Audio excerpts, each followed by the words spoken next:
Монгол улс жил бүр 15-аас 20 сая ширхэг эрс шир, 10 мянган тонн ноолоор, 30 мянган тонн ноос болон бусад түүх эдийг бэлтгэдэг. Гэвч эдгээр баялагынхаа дийлэнхийг хагас боловсруулсан хэлбэрээр экспортлж нэмэн үртэг шингээх боломжоо бүрэн ашиглаж чаддаггүй. Иймд мал аж ахуйн гаралтай түүх эдийн гүн боловсруулалтыг нэмэгдүүлэх хүрээнд цагаан алт үндэсний хөдөлгөөнийг улс орон даяар өрнүүлж нэг жилийн хугацаанд бодит үр дүнг өгч байгаа гэдгийг холбогдох албаныхан онцолж байна. Мөн сүүлийн жилүүдэд гарал үүсэл нь тодорхой уур амьсгалын өөрчлөлтөд төсвөртэй түүх эдийн доктортой нийлүүлэлт өртөг үнцнийг хөгжүүлэх шаардлага тулгараад байгаа юм. Энэ хүрээнд талбуудын зөвлөлдөх уулзалтыг зохион байгууллаа. Экспортыг нэмэгдүүлэхэд бол одоогоор арьшир ноос ноолуурын чиглэлд үйл ажиллагаа явуулдаг үйлдвэрүүд бол одоо цагаалт үндэсний хөдөлгөөний хүрээнд одоо хөнгөлөлтөө зээлийг аваад хүчин чадлаа бол нэмэгдүүлсэн байгаа.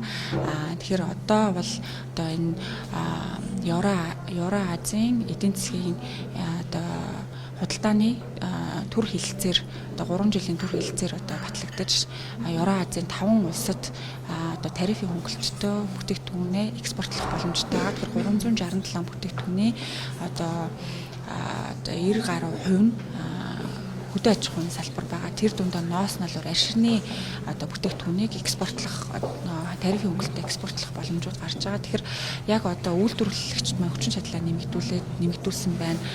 Нөгөө талдаа одоо энэ төр хэлэлцээр хэрэгжиж эхлээд явхад бол экспортлох бүрэн боломжтой болж байна гэж хэлж болно. Тийм, ер нь бол экспортлох гэж байгаа бол бид тухайн одоо ямар улс руу экспортлох чинь тухайн улсын болоод одоо бүс нутгийн шаардлагуудыг бол хангах хэрэгтэй. За энэ нь стандарт байна уу? Тухайн түүхий бүтээгдэхүүний чанартай холбоотой асуудал байна уу тий? За мэдээж бас бичих хэрэг болоод одоо бодлого зохицуулалтын асуудлууд байна уу гэдэг эдгээр асуудлуудыг бол бид нар шийдсэний үндсэн дээр бол одоо тухайн түүхий эдийг одоо түүхий эд болоод одоо бэлэн бүтээгдэхүүнүүдийг бол олон улсын зах зээл дээр гаргах боломжтой. За тэгэхээр ер нь бол энэ дээр одоо олон улсын болоод одоо худалдаа авч байгаа талын одоо хүлээн зөвшөөрсөн стандарт шаардлагуудыг л одоо бид нар хангах хэрэгтэй. За тэр шаардлагууд нь юу юм бэ гэдгийг харин одоо бид бүхэн одоо монголчууд одоо төрийн болоод төрийн бас байгууллагууд нь бол хамтарсан байдлаараа малчид хоршоод за энэ мадын гаралтай түүхий эдийг анхан шатанда бэлтгэж байгаа эдгээр хүмүүст бол таниулж зааж одоо дэмжин туслах шаардлагатай гэж бол харж байгаа. Анхан шатанд энэ үйлдвэрүүд одоо чанартай экспортод чиглэсэн бүтээгдэхүүн гаргахад хамгийн нэн тэргуунд бол анхан шатанд малчдын хотноос одоо бэлтгэж байгаа бүтээгдэхүүн түүхийдээ бол чанартай стандартад нийцсэн бэлтгэх асуудал хамгийн чухал байгаа. Тэгээ энэ утгаараа бас бид нар малчдаа бол нэгдүгürt бол мэдээлэл сурталчилгааг бол хий, хоёрдугаарт бол малчдад шаардлагатай байгаа зарим одоо ноолуур дээр гэхэд л одоо өнөөдөр мянган хууданд бас ноолуураас хамаарахгүйгээр зориултын хууданд хийх ноолуураа бас өнгөөр нь ядаж одоо анхан шатанд ноолуураа ямаагаас хамнахтаа өнгөөр нь ялгаад өгчдөг байвал үйлдвэрүүд одоо очиж ноолуураа авахтаа бол нэгдүгээрт бол чанартай түүхий бүтээгдэхүүнийг үнэтэй авна.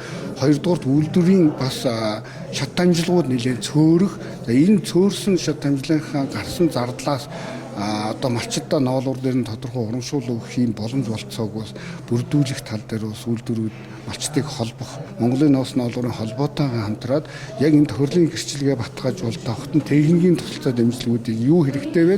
Анхан шатанд энийг бэлтгэх бэлэн болгож үйлдвэрүүдэд гарт нь одоо цаашаа одоо тохирлын гэрчлэгээ авахт нь барьж авах баримтчгийн бүрдүүлэх чиглэлээр бас хамтарч ажиллаж байна. Арга хэмжээг хүнс хөдөө аж ахуйн хөнгөн үйлдвэрлэлийн яам, адапт төсөл санаачлан цагаан алт үндэсний хөдөлгөөн доктортой ноос ноолуурын эвсэл олон улсын байгууллагатай хамтран зохион байгуулж байна. Уулзалтад төр хувийн хөвшил олон улсын байгууллага, судлаачид боловсруулах үйлдвэрүүд, мөн ховд завхан дорнод Сүхбаатар аймгийн малчид хоршоодын 100 орчим төлөөлөгч оролцлоо.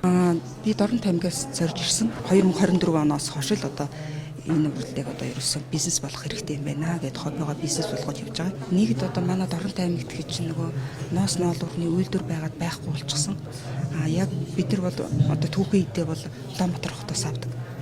Хэрвээ орон нутгтаа ийм ноос боловсруулдаг цехтэй энэ үйлдвэртэй болчих юм бол бид нар орон нутагт авч болох боломжтой болж байгаа байхгүй. Тэгээ яг улсаасаа бас орон нутагт маань тийм ноос боловсруулах үйлдвэр цэгтэй болгож өгөөч гэсэн тэмцлэг хүсэж байгаа. Энэ удаагийн уулзалтаар салбарын оролцогч талуудын уялдаа холбоог сайжруулах, өрсөлдөх чадварыг нэмэгдүүлэх, бодлого хэрэгжилтийн уялдааг хангах чиглэлээр санал солилцлоо. Мөн түүх эдийн чанар, гарал үүсэл стандартын шаардлагыг хангах, экспортын боломжийг нэмэгдүүлэх асуудлыг хэлэлцэж, санал зөвлөмжүүдийг боловсруулахад чиглэж байна.